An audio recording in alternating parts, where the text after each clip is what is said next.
Around 5,000 years ago, at the end of Mahabharat War, the ancient enlightened Hindu civilization consisted of 10,000 Hindu traditions, or sampradayas, that existed in 56 Hindu nations, 200 Hindu kingdoms, 1,700 Hindu provinces that covered more than 6 million kilometers square of Asia. The Supreme Pontiff of Hinduism, SPH, Bhagavan Sri Nithyananda Paramashivoham, is the reviver of KAILASA, this ancient enlightened Hindu civilizational nation. KAILASA is an unbroken cultural, religious, historical, civilizational, and sovereign continuation and revival of multiple of these historical Hindu sovereign states and Hindu ecclesiastical entities. The unbroken continuity of these ancient Hindu nations through KAILASA results in the legal recognition of KAILASA as per the international customary law, particularly the doctrine of continuity.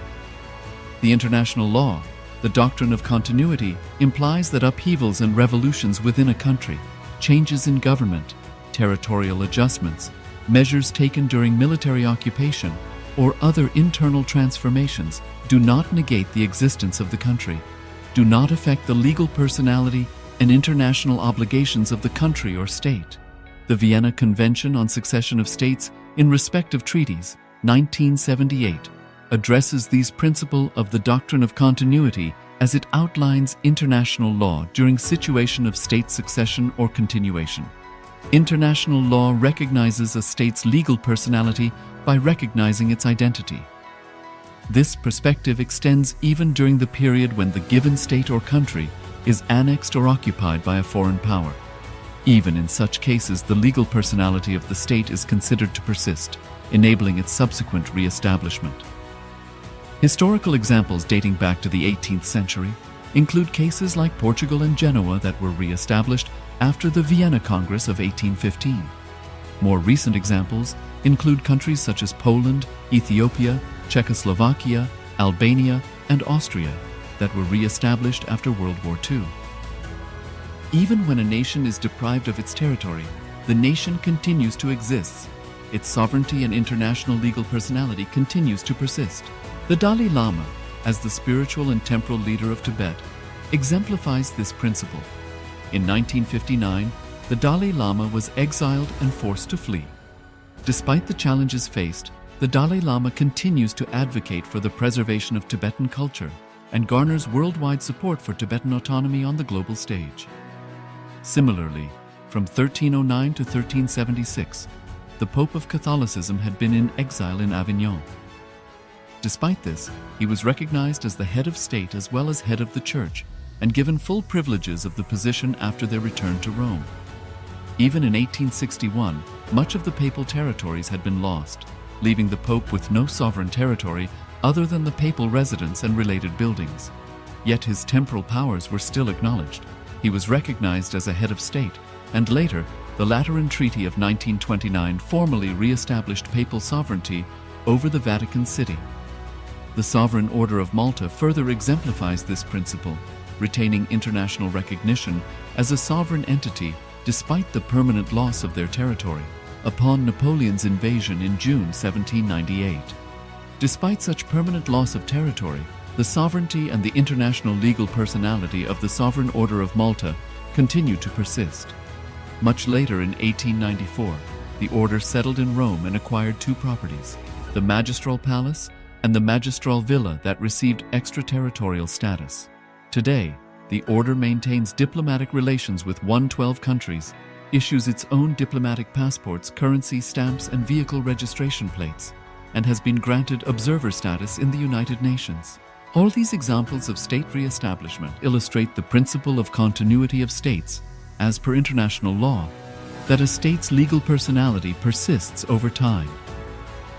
A nation continues to exist even after a complete loss of territory. A far more striking example is of the oceanic countries, which are under the threat of their entire nation being drowned and submerged due to rising sea levels owing to global warming. In response to such existential threat of climate change, Pacific Island nations, including Tuvalu, have enacted constitutional amendments and made international declarations affirming that their nation and their sovereign rights will continue to persist, despite their entire territory being lost to the sea. This proactive stance is highlighted in the Constitution of Tuvalu Act 2023, and the Pacific Islands Forum Declaration of 2021. The Supreme Pontiff of Hinduism, Bhagavan Sri Nithyananda Paramashiva, through the line of succession, is the present 203rd Emperor of the Hindu Sovereign Kingdom of Surangi Samrajya. He was crowned on the 31st of December 2004 at the age of 26. Thus, by very same principles of the doctrine of continuity, through which the international legal personality of Portugal, Genoa, Poland, Ethiopia, Czechoslovakia, Albania, Austria, Vatican, Tibet, Sovereign Order of Malta, and several other nations has been recognized despite having undergone a period of exile, annexation, occupation by a foreign power, or despite loss of territory. The SPH Nithyananda Paramashivoham, through well-established legal and historical facts about the Hindu sovereign state of the Surangi Samrajyam, derives all sovereign rights and powers of the royal lineage of the Surangi Samrajyam.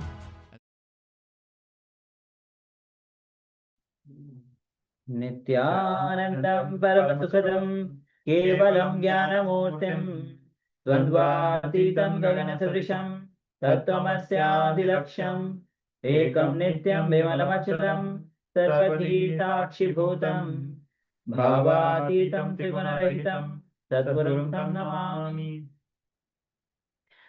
Yes, Nityanam, all of you. Welcome to after this powerful darshan, satsang by the Supreme Pontiff of Hinduism, Bhagavan Sri Nithyananda Paramasham. So what a powerful revelations that Swamiji revealed. So after this powerful darshan, if you want to share your clicks, your understanding, your clicks that you had, you can please go ahead. You can use the YouTube chat, Zoom chat, and let us know your clicks, your understanding. Meanwhile, we'll be getting ready for the power manifestation. And before that, we'd like to welcome each one of us who are here with us.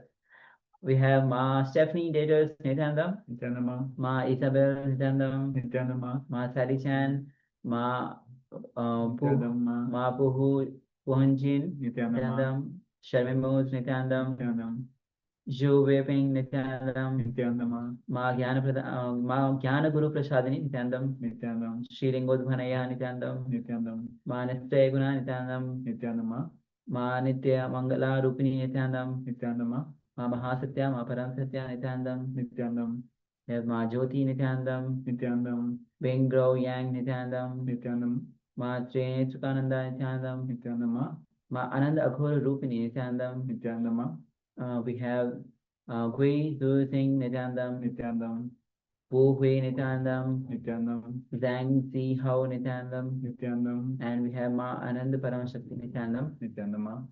All right, so with this, let's directly jump into the power manifestation. And will be, once again, the Acharyas will be projecting an image on your screen. Through the power of third eye, will be seeing what Swamiji is revealing to you. So requesting all of you to cover your eyes now. Please go ahead, take a moment and cover your eyes.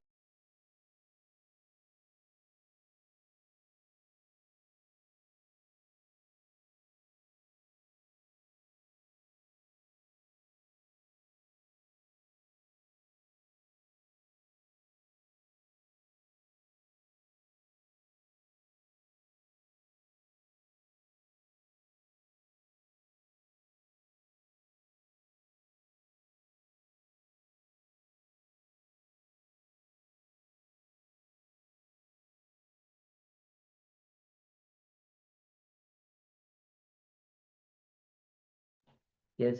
So requesting all of you, please go ahead, cover your eyes now. We'll be manifesting the powers of third eye. Understand,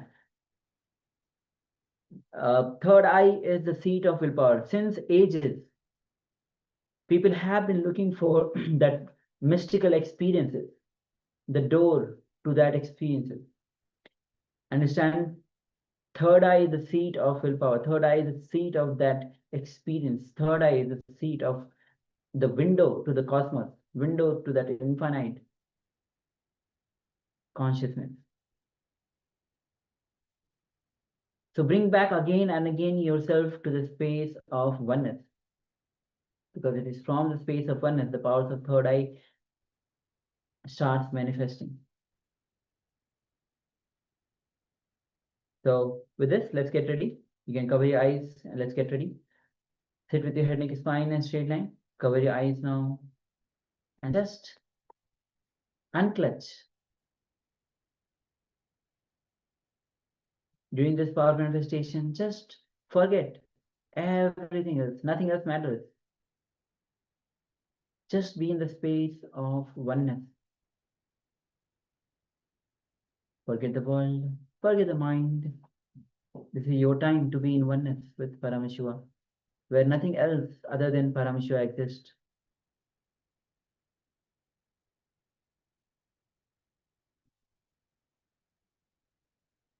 Gently bring your awareness to the third eye and start to chant the Mahavakya. Om Nithyananda Paramashivoham. Om Nithyananda Paramashivoham.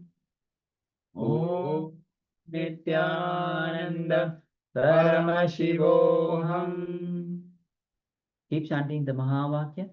With this, let's enter into this round of power manifestation. The image is now being projected on your screen. Let's begin. Nithyananda Paramashivoham.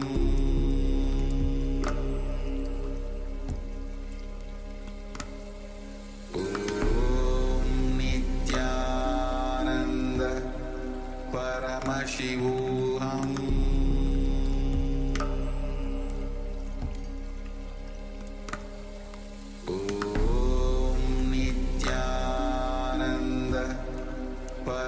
Paramashivoham.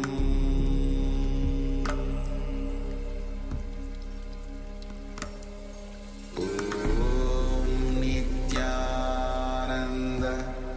Paramashivoham.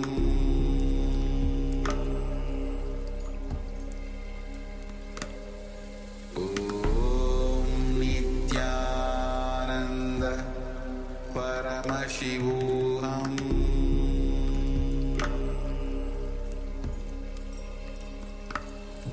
Om Nithyananda Paramashivoham.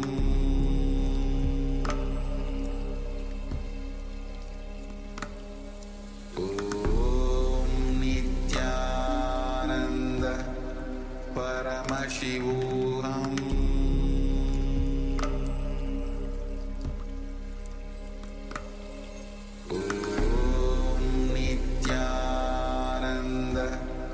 Paramashivoham.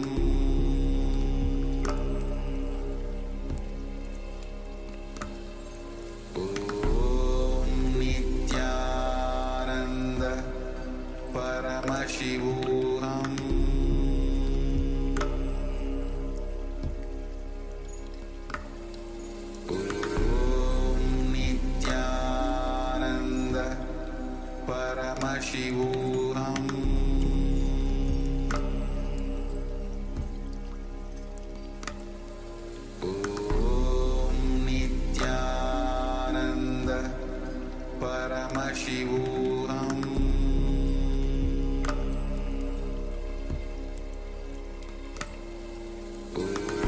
Om Nithyananda Paramashivoham. Om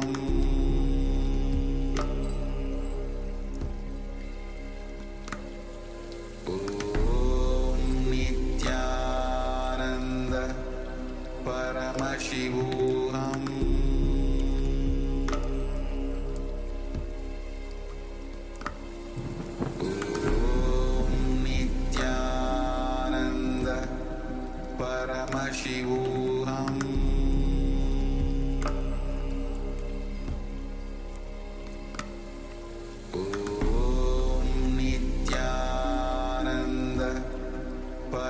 Paramashivoham.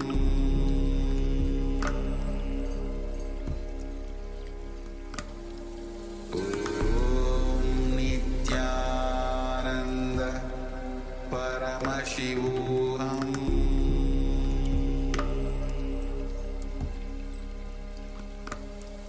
Om Nithyananda Paramashivoham.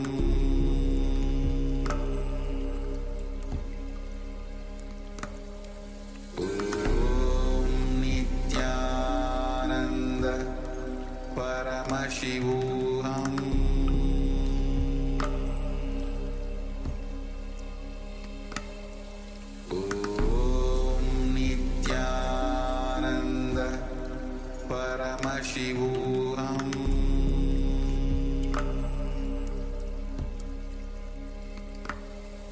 Om Nithyananda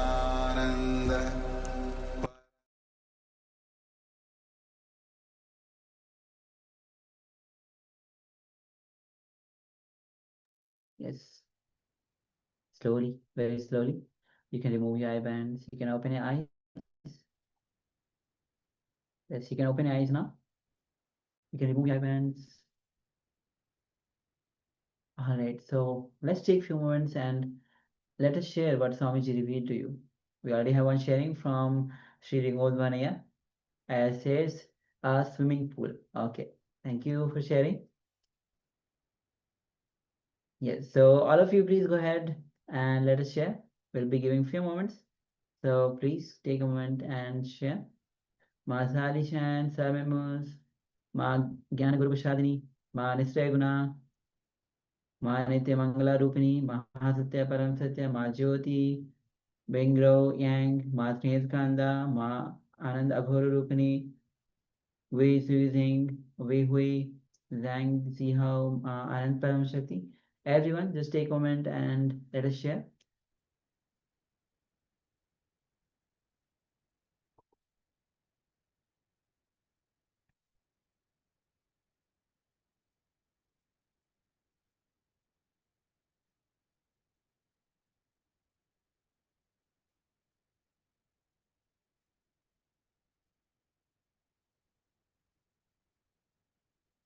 All right. So if you're still sharing, please continue to do so. Meanwhile, let's enter into the verification. We'll be projecting the image, the picture that we have displayed. Yes. So this is the image. So as you can see, this is the image of a temple, kind of a temple which is in the isolated place, kind of a forest area. And you can see the pillars, the trees, it's a daytime, the shadows of the huge trees are falling on the whole temple structure itself. Yes, and you can see the rocks here on the ground itself. Yes, so a whole picture, and Lingodvaya, I said swimming pool. Yes, thank you for sharing. Probably you want to take a bath maybe. So, okay. So thank you for sharing. All right. So with this, we'll be entering into the next revelation by Swamiji. So before darshan, we had revelation by Swamiji on the collective consciousness. Understand, collective consciousness is what we need to not only understand, experience the collective consciousness. So now we'll be entering into a question and answer session by Swamiji on the collective consciousness. Understand, only when we understand, when we experience collective consciousness, not only we will live blissfully, will create an ecosystem for everyone to live blissfully. Because when we understand that we are not an island as we think, we are part of this huge cosmic consciousness. We are not isolated, we are not separate from the whole, we are not separated from the vast consciousness. So let's come to the space of listening as we enter into this revelation by Swamiji.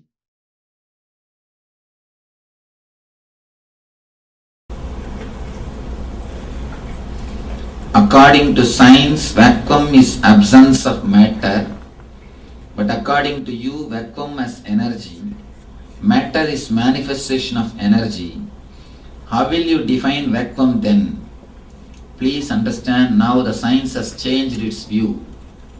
Now they are coming up with a clear-cut idea. No such thing as vacuum can be created. Even in the space in which you say vacuum, the ether is the present. The ether is the grass form of energy. And they are very clear now, ether is also a form of matter. It can be measured and handled. So, first thing, now the science has evolved so much that it could catch up with the spirituality. It could understand the spiritual truths, and they have started understanding vacuum is not absence of matter.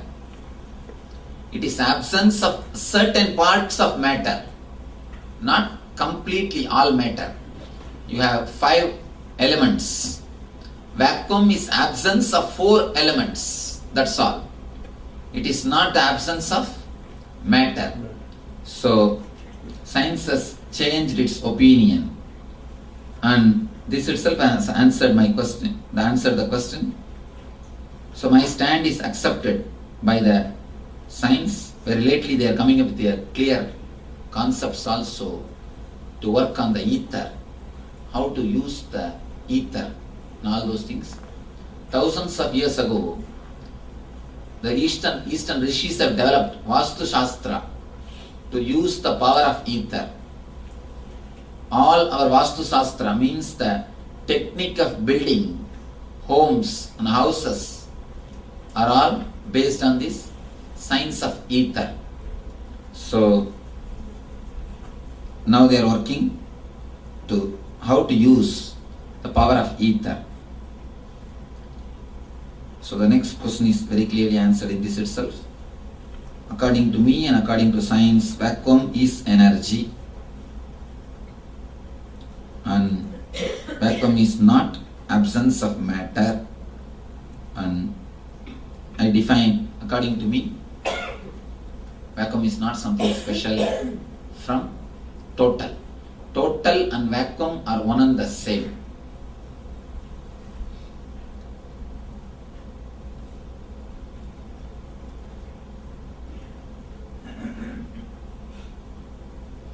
If non-living things like rocks have intelligence, is there any difference in the intelligence between human beings, animals and non-living things? Please explain. One difference. Human being has got the conscious choice. He can decide whether to live with that intelligence or not. The animals and non-living things don't have that choice. They are intelligent by nature. With human beings, you have a choice to be a fool. That's the only difference. Nature, by nature, intelligent. Human beings have got the choice. You can be intelligent or you can be a fool. Except this choice, except this difference, there is no other difference. Nature is intelligent by nature always. Human beings are intelligent by mistake. Sometimes, unfortunately, they act intelligently without knowing. Except that there is no other difference.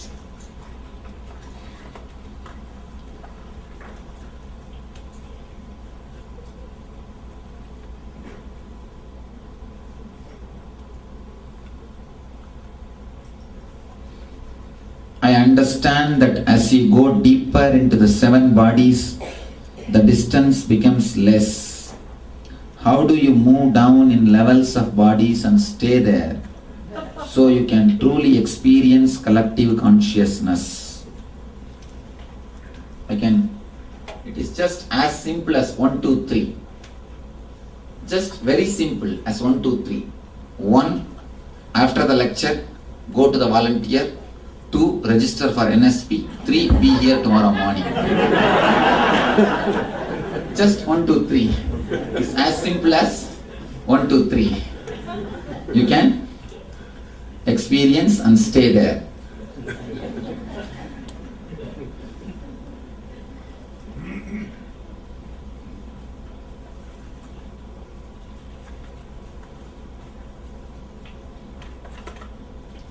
It is said that an individual has control over their mind. Does that mean an outside mind can still influence an individual's mind and thought process? How do we control it so as to prevent anger or depression This refers to the first truth that you stated. Thank you. Nice question. It is said that an individual has control over their mind.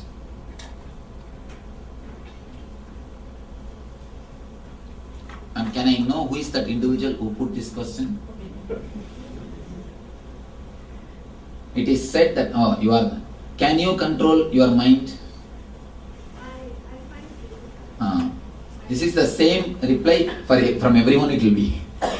If I ask anyone, it will be the same reply. Then how can we believe this first statement? It is said that an individual has control over their mind. This is only said, not practiced. Be very clear, it is only said, not experienced. So that statement is wrong. The next thing, does that mean an outside mind can still influence an individual's mind and thought process? Yes. Are you married? You are. Simply by them, now you know, your husband can influence your thought process. And you see, one small thing, not only by giving orders, even without giving orders, he can influence. For example, you wanted to come to meditation. I'm not saying particularly about you. Your husband may be here, I don't know. Or somebody, you want to come to meditation. He never says openly no, but he just keeps his face, long face. He can influence your meditation here. When you are sitting here, his long face, you will be meditating on his long face. You will be continuously remembering his long face. They are very energy. And one more thing you should understand. For example, he never likes this meditation, all this stuff. And somehow fortunately he was not in the station, he is not in the city. He is out of station for last 10 days. Even then, if you are coming here, you come up with a thought. If he is here, I have to ask permission. So you will say no. Anyhow, you come here.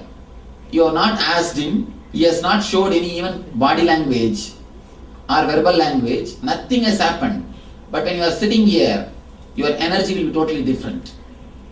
The memory, just the memory, if I ask him how he will react, is more than enough to put you into low mood, to influence you. Am I right? The very thought is enough to change the whole energy. So understand, it is so practical.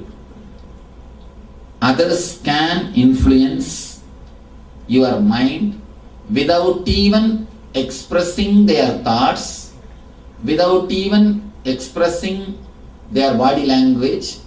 Even if you don't see them, even if you have not seen them, even if you have not asked them about something, just their thinking trend, just their thought structure, when you know about it, that is more than enough to influence your thought and thinking system. How do we control it so as to prevent anger or depression? How do we control it? Again, same answer. Only meditation. Analyze all the 7 layers of your so-called individual consciousness. You are nothing more than onion. Please be very clear. We are nothing more than an onion. If you peel the onion layer by layer, what is there inside? Empty. Just like that, you are an onion. Onion thinks it has got something solid. Only when you peel all the 7 layers, you understand there is nothing inside. Same way you think you are an individual consciousness. If we peel all your 7 layers, you will experience you are a cosmic consciousness, collective consciousness. That's a one and only way to prevent anger or depression which sneaks inside your system from others, through others and by others. Thank you.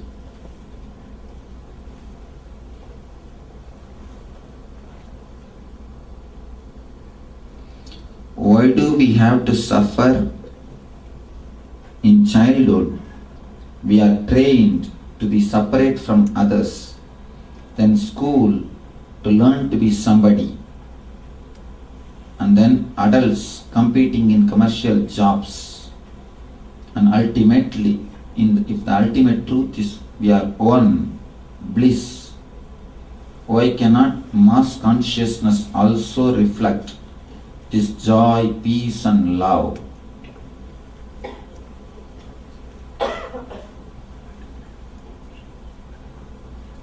It's a beautiful question. I'll answer step by step. Why do we have to suffer? In childhood, we are trained to be separate from others. Then school to learn to be somebody. Then learn adults competing in commercial jobs. If the infinite truth is we are one bliss, why cannot mass consciousness also reflect this joy, peace and love? This question has got so much of potential meaning. The people who created the education system which we are practicing now are not enlightened people. That is the first problem. The education system created by enlightened people, the rishis, Gurukulam structure, is totally outdated. It is not anymore alive.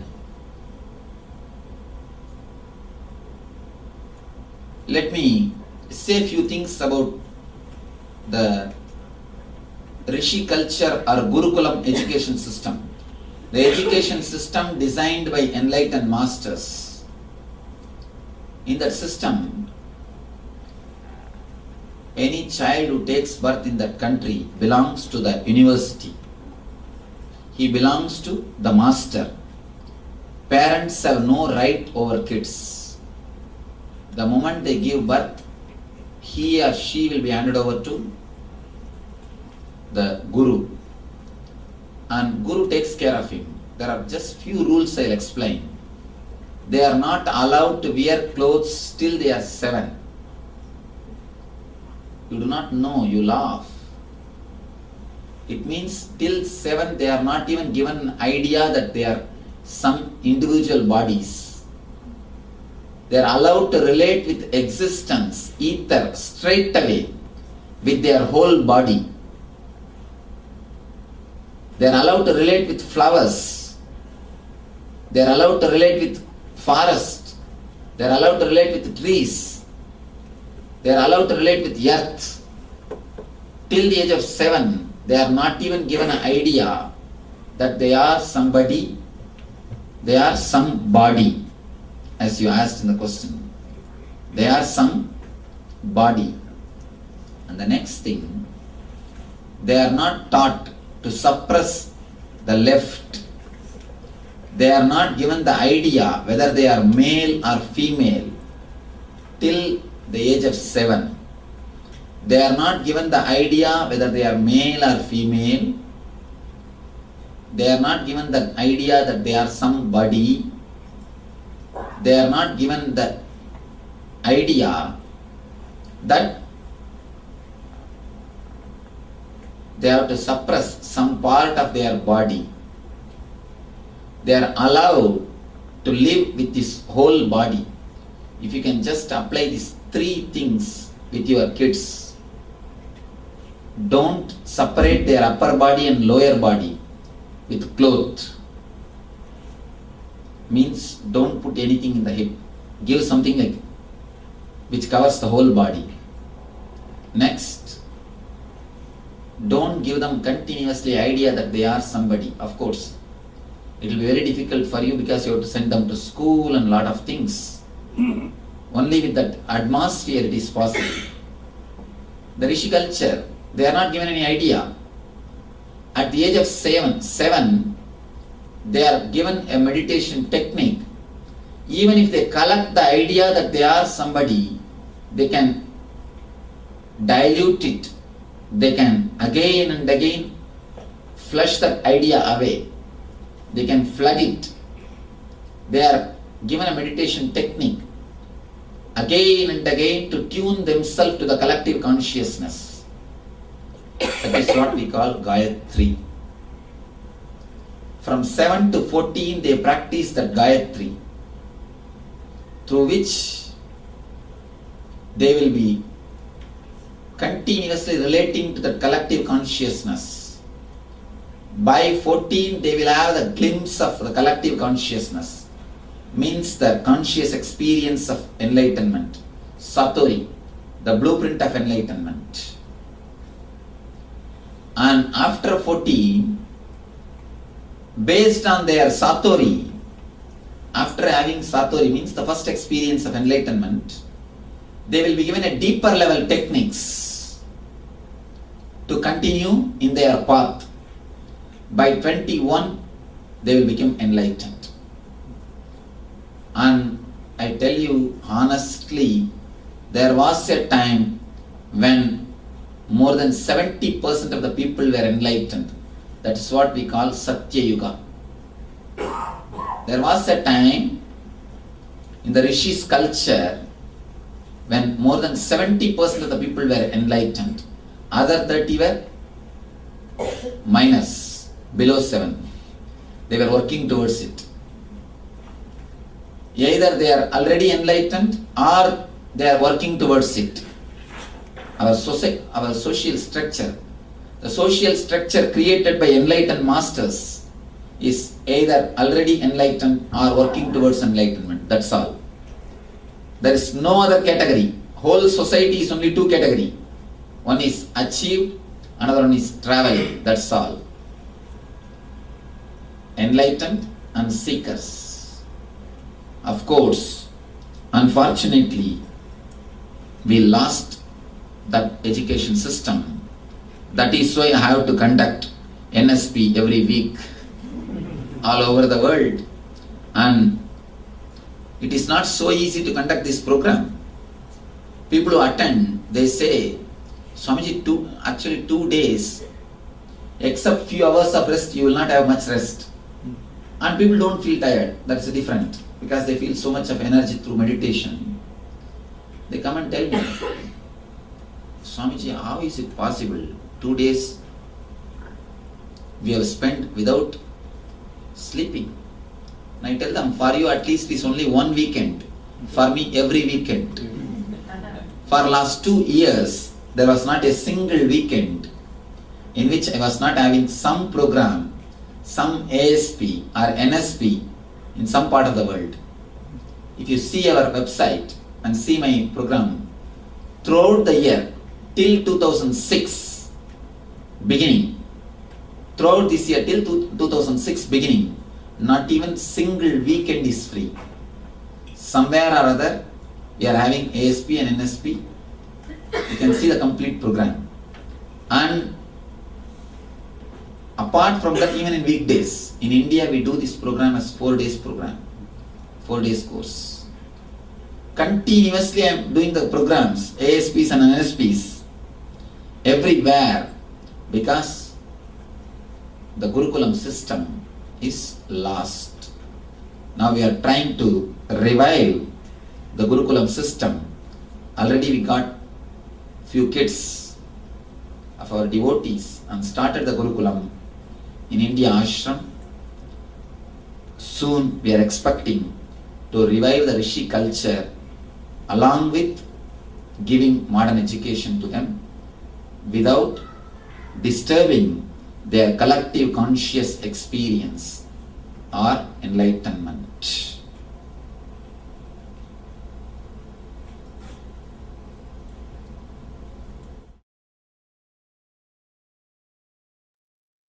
Yes. So what a beautiful revelations by Swamiji, especially when Swamiji says about the collective consciousness till the age of 7 in the Gurukulam system. How the child has not given the idea of any identity, any concept of being separate. They are given the idea of being with the nature. and how Swamiji has been continuously putting an effort to revive this Gurukulam system without disturbing the modern education. So, with this, we have come to the conclusions for today's day of Paramashivoham, the glimpses of Paramashivoham. With this, we'd like to close the day with the Pur Mantra. So, it was a wonderful day today as well, with all of you being a part of this session. So, let's join our hands. Namaskar Mantra.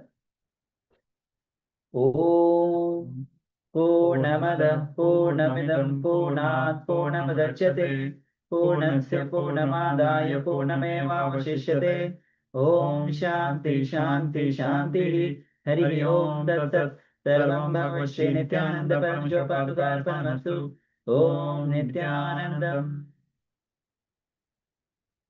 Thank you everyone. Nithyanandam, see you once again tomorrow. Make sure that you're joining us for the yoga. The day will be starting with the yoga. Around 5,000 years ago,